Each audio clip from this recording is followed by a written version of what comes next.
If you were a kid growing up in the 1970s, 80s, or 90s, you probably remember the trip to the toy store. Welcome back to my channel. If you haven't already, please hit that subscribe button and notification bell so you get notified of my latest video. Please make sure to hit that like button and leave a suggestion or a comment. You might see that in a future video. Thanks for watching, and now back to our regular scheduled program. Oh, parents of Earth.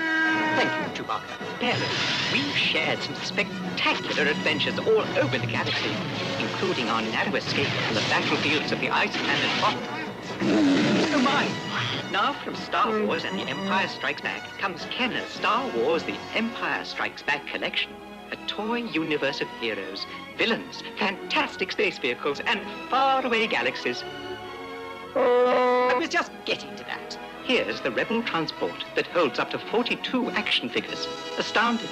Look, it's AT-AT, all-terrain armored transport. Easy, Chewbacca. And that's a Scout Walker, another favorite of Darth Vader's.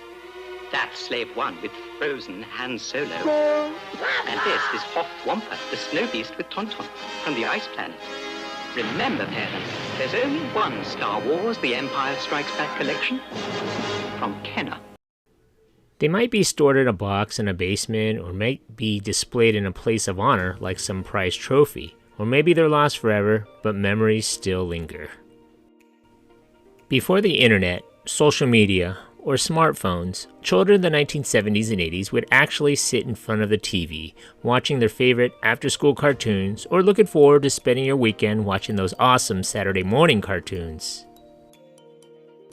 Plus, even though children spent a lot more time outside than other generations that relied on helicopter parenting, they still relied on their parents to take them shopping. It's no surprise that some people felt it was important to document their trips to the toy store. For me personally, I remember looking forward to those catalogs from Sears. Who can forget those vintage, iconic Star Wars action figures? I was one of those kids whose mom would also shop at Best and service merchandise. Christmas was my favorite holiday because those catalogs were like my Bible. Who can forget circling all those toys that you had to have?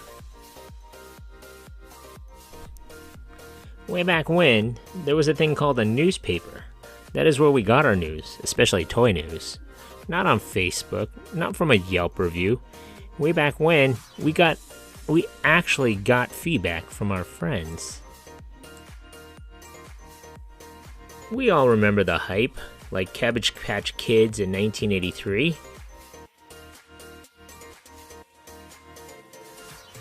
Or who can forget the golden age of video games, and the Nintendo craze in the mid-1980s.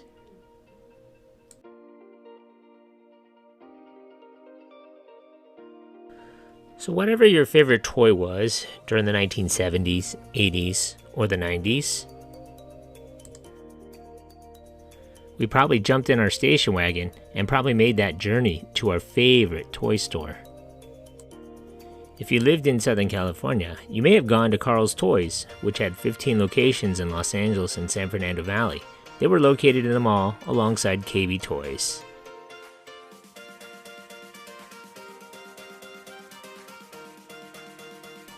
Or if you lived in the OC, or Orange County, you may have gone to Toy City in Placencia, or Toy Express in Anaheim, or visited Toy International in the Brea Mall.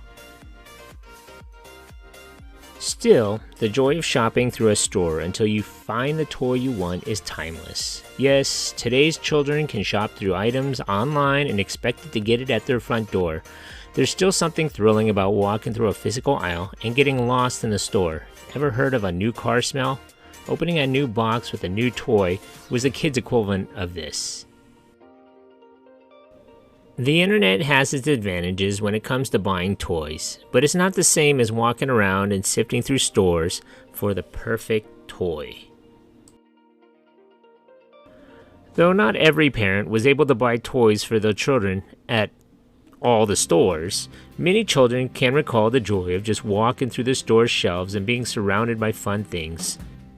A big plus was a store that was dedicated to just toys was in 70s and 80s kid's dream without other departments that could cause parents to get distracted. I'm sure there was one toy that you asked for and your parents refused to buy it. No, I'm not talking about asking for that expensive car when you got your license. I'm talking about that one toy that your parents never got you. I remember writing my letter to Santa, begging my parents for it, and when Christmas came and I saw the huge box under the tree, I thought I had died and gone to heaven. And it turns out, well, it wasn't that Star Wars AT-AT that I had always wanted, but instead, it was a more practical gift like a Empire Strikes Back sleeping bag that I could actually use. But maybe when you grow up and have your own family, you'll understand that you didn't really need that AT-AT after all. Or maybe you got older and started collecting stuff that you never got. Who knows? All I know is my stuff is in the garage and not in my bedroom like when I was a kid. What are some of your memories of the toy stores growing up? Leave a comment below. Thanks for watching.